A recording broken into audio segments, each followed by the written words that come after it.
What's up guys, it's me Eric B and welcome back to the channel. In this video we're going to be talking about some beginner bikes because there may be some of you out there that are looking, to get into riding for the first time. You don't want anything too crazy like a 1000 or a 600 or anything like that. So right here on the right I have a 2017 Yamaha R3 and on the left I have a Honda CBR 650F. Stay tuned.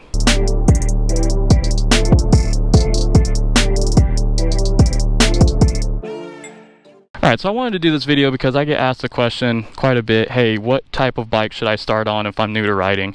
And I'm always going to recommend something smaller like a 300 or even a 650.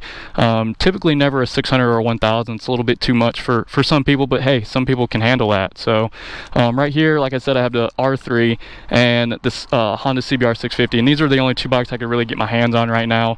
There are others out there like the Ninja 300, the Ninja 400, even Honda has a CBR 250 I believe, but these are some good bikes to start out on in my opinion. So the good thing about these lower CC bikes is going to be obviously the power. It's not going to have that torque and that power that some of the bigger bikes have that's going to get some of the newer riders into trouble, and also it's going to be lighter, so it's a lot easier to move around. And for some of you shorter riders, the R3 is really good because it does complement shorter riders and you can lower it down just a little bit in order for you to touch the ground if you're tiptoeing. Alright guys, without further ado, let's go ahead and get these bikes out on the road, talk about them a little bit, let you form your own opinion about them. But before we do that, as always, let's cut to the B-roll.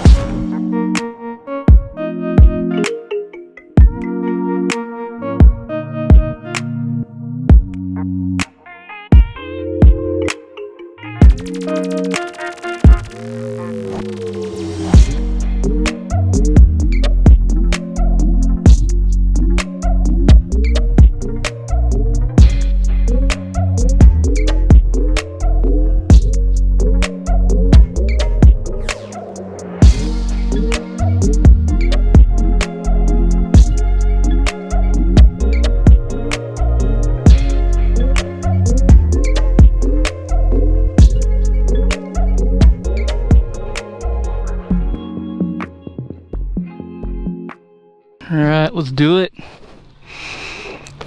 Man, it's been a while since I've been on one of these. It feels so small.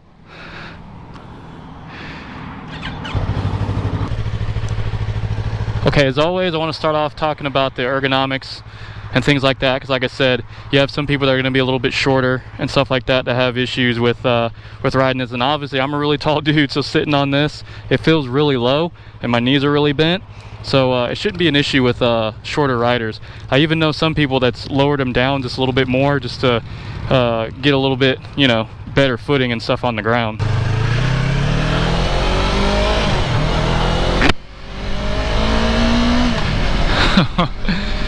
Man, it's been a while. So that's the good thing about the 250s and the 300s. They don't have gobs of power. These bikes are really docile and really forgiving, and that's a good thing about them. So I know most of you have heard the saying, you can ride a slow bike fast, and that's true with this because you can really wrap this thing out and get the most out of it and have a lot of fun with it. So don't think that this is just for beginner riders. This can be for more advanced people as well, if they just want to use it for commuting, saving some gas, and stuff like that. And you can even have some fun on the track with these things too. Man, this thing leans over so easily because it's so light.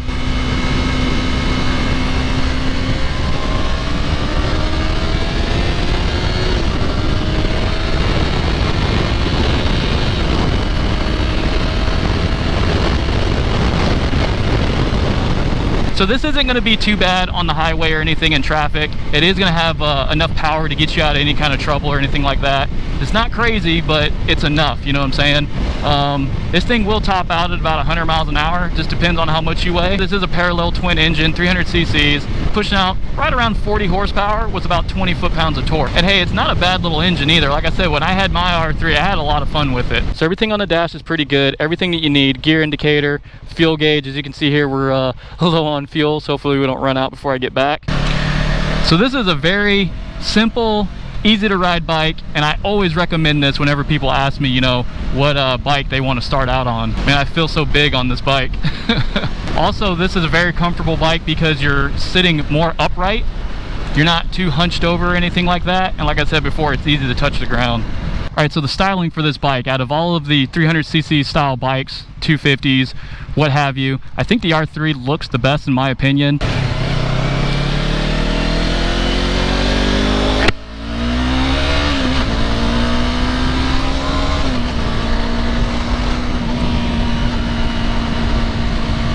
But for some reason, I don't know, the manufacturers, when they make these lower cc bikes, they don't make them look as awesome as like a 600 or something like that. But also, looks are subjective, so it's going to be apples and oranges for everybody. And you choose what you like. Alright, so here's the other thing with getting a lower cc bike. The insurance is going to be super cheap, and the bike itself is going to be cheap when you go to buy it. So typically you don't want to buy these type of bikes brand new, especially if you're starting off, because you usually end up upgrading. You don't keep them for too long. So you can find them real cheap, you know, get on Craigslist, Cycle Trader, go to your dealership, and these bikes are all over the place used. I think I picked up my R3 when I first got it. It was a 2015 and I got it for about $3,000. So that's the other plus about these bikes. So when I recommend these bikes to people, what I'm thinking of is they're lightweight, so they're easy to move around, and they don't have a ton of power. So that's the things that'll help the newer riders out. And the clutch is really easy to use too. Like I said before, these bikes are really forgiving, and they'll help you learn the basic skills of riding, so that way you can progress.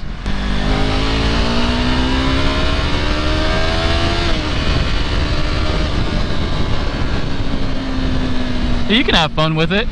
It's not crazy throw you back, but you can still get down.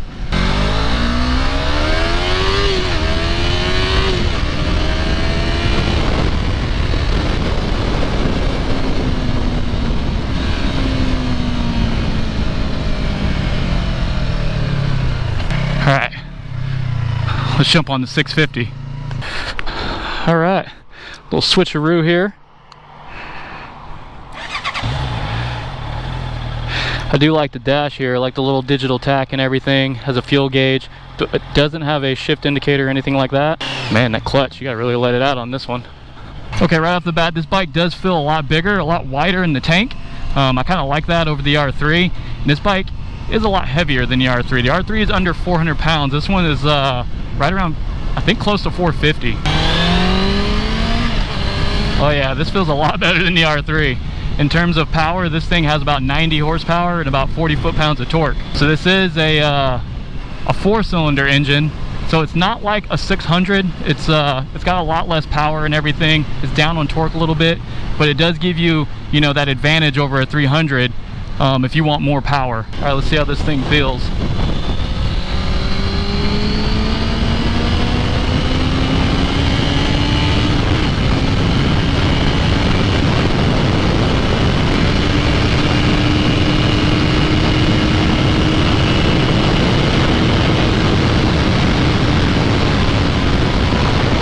Alright, not too bad at all.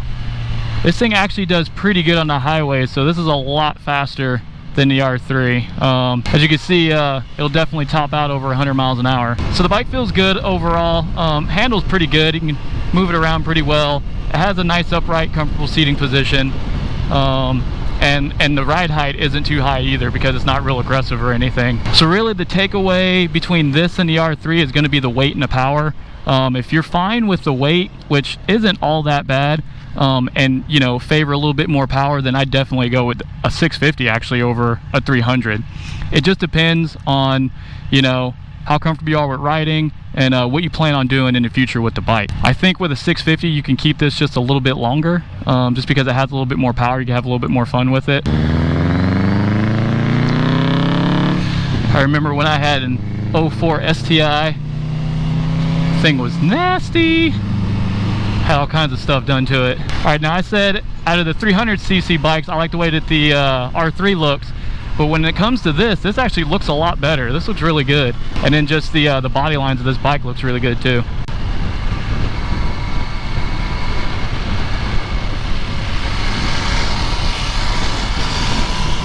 All right, this guy's squidding it up. Also, you may want to invest in a taller windscreen if you can, because it's really a lot of wind in your face. So when I was on the highway and I was trying to tuck down behind it, there's really nothing to tuck down behind. I don't know, guys, what do you think? Out of the R3 and this CBR 650F, which would you choose? And like I said, there is a plethora of other you know, starter bikes out there that you can choose from. You know, Honda has a couple more, Kawasaki has some. These are just the two that I was able to get my hands on. And yeah, I just wanted to get these out on the highway, kind of, you know, do a little power comparison. And then as you can see, as far as the ergonomics goes, they're going to be all about the same, just a little bit heavier or a little bit wider, you know, depending on what you get.